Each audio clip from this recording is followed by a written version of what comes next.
Sturkey, and welcome to Simple Spiritual Practices. In each episode of this podcast, we'll talk about one tangible practice that will help you know yourself and God better. Most of these practices can be done in 5 minutes or less, so you can easily try it out today. If you are ready to experience real growth in your life, or if you want fresh ideas on how to approach your time with God, this podcast is for you. We are just a few days into a brand new year, and we have maybe never been so happy to see an old year end and a new one begin. A new year can feel like a fresh start in so many ways.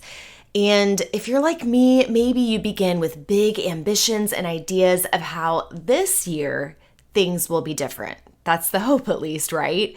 So maybe you set goals or resolutions, or maybe it's just that feeling that you get as the new year begins because it just feels like a fresh start. And even though we know that there's nothing necessarily magical about January 1st, still it feels fresh and new to us. I feel that way at least. And there's nothing wrong with using the excitement of a new year to give you some motivation and momentum to make some changes. But here's what I tend to do. I try to do too much all at once. I try to change everything about my life at one time, especially after the chaos of the holidays. It seems like all I can see is all the projects and things that need to get done because I want to get my house back in order. I want to get more consistent routines for me and for the kids. I also want to eat a little more healthy after all the Christmas candy and sugar. And I can easily get into this mode of trying to fix my entire life. And I really just want to get it all together all at once. I want to hit the ground running and get everything in order right away, right at the get-go. So if you've listened to this podcast before, you've probably heard me talk about the importance of steady and sustainable change over time, that growth doesn't happen right away, but slowly, not all at once. And that it's not something we can force or make happen, that it's not about striving or proving ourselves, but we create space for God through practices that invite God's presence to do the work both in and through us. So as we think about applying that to what it means to set goals or make changes in the new year, whether you set resolutions or you do set goals or however you approach it, I think it's important to consider the truth that we cannot change our lives. Only God can do that. Yes, we have our part to play, and there is a time for action, but we cannot rely on our own strength to make life change happen. And as much as I wish I could just get my whole life in order all at once, it happens slowly and it takes time. I know that for a lot of people, the week between Christmas and New Year's is a time of planning and preparing and setting goals for the new year. But for me, trying to cram that in before January 1st just doesn't work. Because the holidays are a time of year that can feel really hectic and busy. I'm out of my routine, the kids are home from school, and I barely even know what day it is. Yet in the midst of all that, it's like there feels like there's this pressure to have our goals and our future figured out so we can hit the ground running right on January 1st. Now, I had a good holidays, I had a good time with family, and just a really good time overall, but I also found myself closing out the year feeling kind of exhausted. I was just really tired and I felt run down and didn't have a lot of motivation to do very much at all. So needless to say, I was not ready to change my entire life come January 1st. Because the holidays can feel pretty frantic and frazzled, if we're not careful, we can carry that same spirit of rushing right into the new year. It's like we keep going at that fast pace right onto the next thing without pausing to ask ourselves what we even want. We try to accomplish too much. We look at what feels like the blank slate of a new year, and instead of letting that remain empty for a while, we rush to fill it with a giant list of things to achieve. Now, goals and projects are good and can be really helpful, but what would it look like to take it a little more slowly? What if we made changes or took on new habits one at a time instead of trying to do it all? Instead of trying to change our entire life at once, what if we simply took one small step in the right direction, trusting that the next step will naturally reveal itself after that?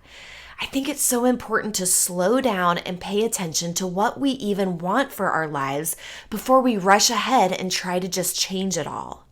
So let's enter the new year from a place of rest instead of rushing. Let's give ourselves permission to start slowly, to take a step back before we rush forward and try to do and accomplish it all. Let's let go of the pressure to suddenly change everything about our lives simply because it's a new year. The thing is, I really love the feeling of a new year. There is something refreshing about a new start, leaving the old behind, and considering the possibilities of what's ahead. For me, getting back to that routine and rhythm gives me fresh energy to make some changes, to do things differently, and maybe get on track in a few areas. But in the midst of that, I have to remind myself that this is a process. It takes time to make changes. It doesn't happen overnight, not even at the start of a new year. Change happens slowly, one small step at a time. For this week's practice, as we learn to give ourselves permission to start slow as we begin a new year, we're going to keep it really simple. Instead of setting a bunch of goals or trying to change everything at once, let's consider what is one small step or habit that will lead to growth. Because these small steps and little habits will move us closer to the person we want to become. This is how we view life change, as a process instead of an outcome. Too often we set these really big, high and lofty goals that view the end result instead of looking at the process of how to get there. These are the small steps and habits that we want to talk about today. Now, I want to say that this is just one way to approach this, and there are so many amazing methods to goal setting or habit formation that you can find out there, and you really have to find what works best for you. But if you are like me and in the past you've tried to change everything at once only to lose steam and burn out pretty quickly, then maybe this practice could be helpful for you. Taking an approach where instead of trying to do it all, you start with simply one small step. So here's the process for how to identify your one small step or habit. Number one is to reflect on the person you want to be. So spend just a few moments considering, who do you want to be? What really matters to you? Where are the gaps between how you're living now and how you want to live? Now, don't get too bogged down in this step. The point of this is not to feel guilty about how we're falling short or to set impossibly high expectations for ourselves. But we have to know where we're going if we're going to identify our next step and how to get there. And life change doesn't begin with what we do, but it's about who we're becoming. So before we do anything, take a moment to consider, who do you even want to be? Step 2 is to identify one area of your life where you want to see growth. Okay, so after you kind of imagine who it is you want to be, you probably see a lot of potential for growth. And this is where we often try to do too much because we see so many things that we want to be different about ourselves or our lives. And so we try to make all those changes at one time. So in this step, we're starting to narrow things down just a little bit by picking just one area of your life to focus on. This might be your spiritual life or your physical health. Maybe it's your work or friendships, parenting or marriage. Whatever that is, don't overthink it. Just pick one area that you most want to focus on. What's the one that stands out the most for you? So step 3 is to ask yourself, what do you want this one area of your life to look like? Now, this is a big picture question. So if it's your physical health, maybe you would say you want to have energy and to feel good. If your one area is parenting, maybe it's that you want to have more intentional time with your kids. If it's your spiritual life, it could be, I want to experience God's presence more in my day-to-day life. So we're not getting specific yet in this step. We're just kind of painting a general picture of what you want this one area of your life to look like. Step 4 is to brainstorm a list of habits or small steps that would help you grow. So just write down a list of ideas, just really quickly, whatever comes to mind. So some examples for physical health, it could be that you want to move your body daily or drink half your body weight in water. If you want to focus on your spiritual life, even look back on some of the practices that we've talked about in this podcast so far. Maybe it's that you're going to spend 5 minutes in silence or do a daily review. So in this step, just write down anything you can think of in that area, either a habit or a small step that you could take to grow. The important thing here is to keep it small and make it really doable. So step 5 is to actually pick a small step or habit. So look back at the list that you brainstormed and just pick one. I know that you probably see multiple things that you want to do, and maybe picking just one kind of feels like taking the easy way out. But remember that we're starting small here. And this is not to say that you can't do more, but if we try to do too much all at once, we're probably going to burn out and not see change at all.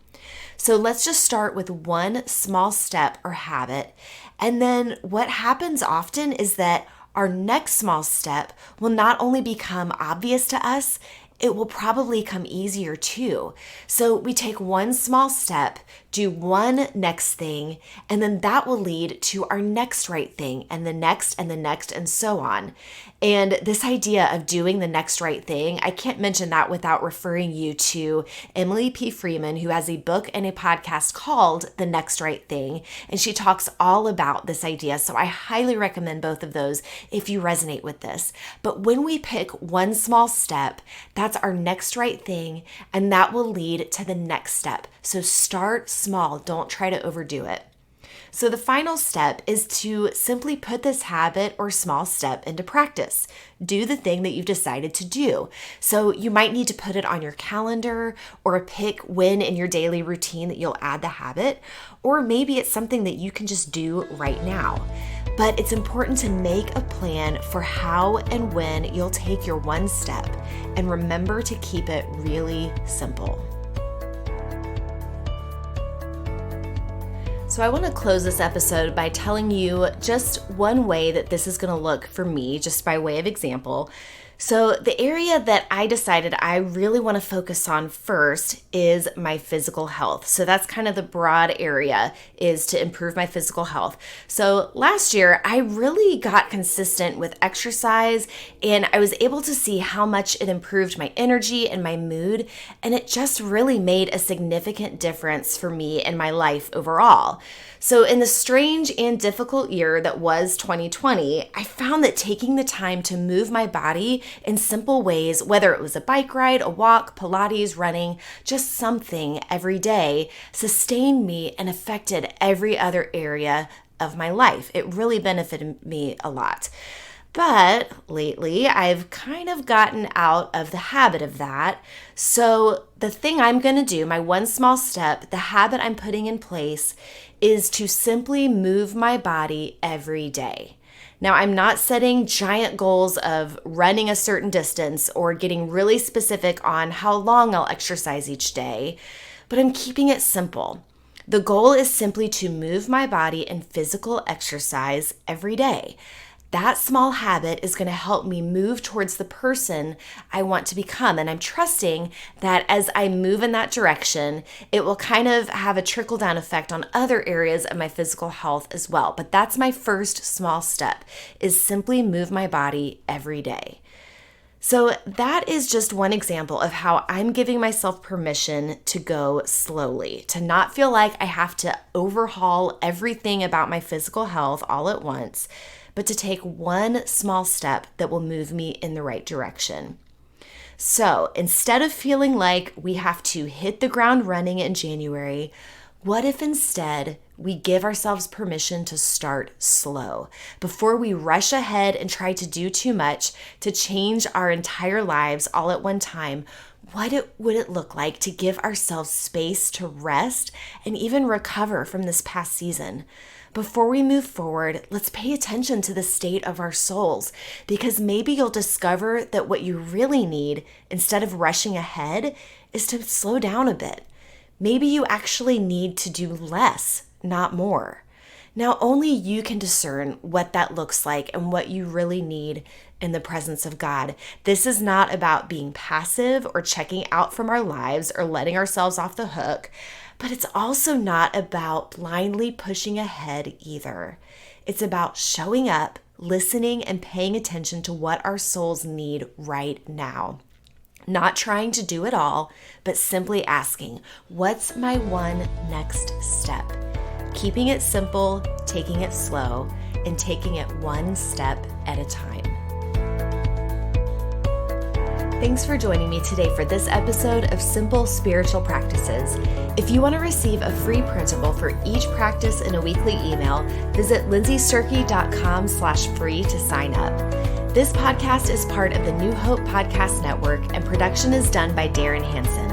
You can check out all the podcasts on the network by visiting newhopechurch.cc/listen. Make sure to subscribe in your favorite podcast app so you don't miss an episode, and we'll be back with a new episode next week.